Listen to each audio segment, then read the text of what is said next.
Bien-aimés, je vous adresse des salutations affectueuses au nom de Jésus. Le Seigneur accorde une nouvelle grâce pour un nouveau jour. Chaque jour, son amour se manifeste d'une manière nouvelle. Il a réservé de nouvelles bénédictions pour chaque jour. Même aujourd'hui, il va vous accorder une nouvelle bénédiction. Peut-être pensez-vous, qu'est-ce que le Seigneur va me donner? Ne m'a-t-il pas oublié? Non, c'est une mauvaise pensée. Comment le Seigneur pourrait-il t'oublier?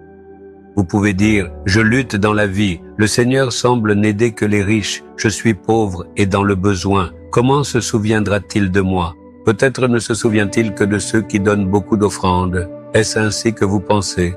Non, c'est faux. Un homme de Dieu a fait une belle prière. Savez-vous ce qu'il a prié? Il est écrit dans le psaume 40, verset 17. « Moi, je suis pauvre et indigent. » Il regarde les gens et dit, « Moi, je suis pauvre et indigent. Mais le Seigneur pense à moi. » Le Seigneur pense à moi. Le Seigneur ne nous a pas oubliés. C'est seulement nous qui pensons que le Seigneur nous a oubliés. Je suis pauvre et humble, alors le Seigneur m'a oublié. Il m'a oublié parce que je n'ai ni éducation, ni maison, ni confort. Est-ce ainsi que vous pensez? Pourtant, le Seigneur pense à vous. Si vous me demandez comment je peux dire cela, celui qui a dit cela était un homme appelé David. Quand il était jeune garçon, tous ses frères aînés avaient une forte carrure. Ils étaient formés dans l'armée pour les guerres et servaient le gouvernement. Mais son père lui a dit, « Hé, tu es un petit garçon et tu ne sais rien. Tu n'es bon qu'à garder les moutons. Va garder mes moutons. » En disant cela, il l'a envoyé garder les moutons.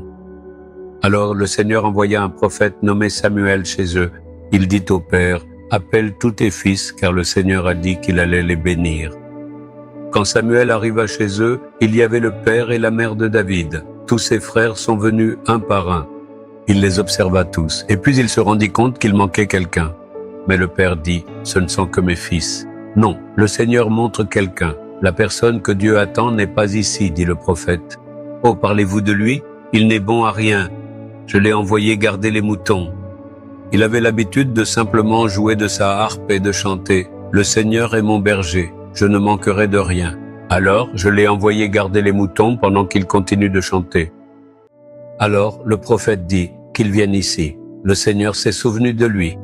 Le Seigneur m'a envoyé simplement parce qu'il s'est souvenu de ce fils, qu'il vienne ici.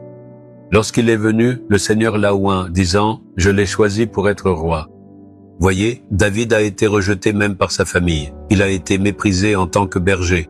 Mais Dieu a pensé à ce David, l'a béni, l'a oint pour être roi et l'a élevé à une position très élevée. C'est ce David qui dit, « Je suis pauvre et dans le besoin. Pourtant, le Seigneur pense à moi. » Pense à ta vie, pense aux choses passées. Tu étais dans la poussière, n'est-ce pas? Tu étais dans la misère, n'est-ce pas? Tu étais dans la pauvreté, n'est-ce pas? Tu étais dans une situation d'abandon, n'est-ce pas? Le Seigneur t'a relevé de là et t'a donné la position de son fils, sa fille. Ne t'a-t-il pas élevé à une position supérieure? Pense aux bonnes choses qu'il a faites. T'a-t-il déjà oublié? T'a-t-il déjà abandonné? Parfois, nous parlons ainsi à cause de notre faiblesse et de notre lassitude. Mais cela attriste le Seigneur. Tu dois dire, le Seigneur pense à moi, il ne m'oublie jamais. J'ai été pauvre et dans le besoin. Le Seigneur m'a élevé à une haute position. Loue le Seigneur ainsi, une grande joie viendra dans ton cœur.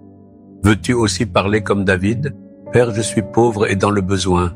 Pourtant, tu penses à moi. Merci pour ton amour qui m'a relevé de la poussière et m'a élevé. Je te remercie et te loue, sachant que tu ne m'oublieras ni ne m'abandonneras jamais. Au nom de Jésus, Amen, Amen.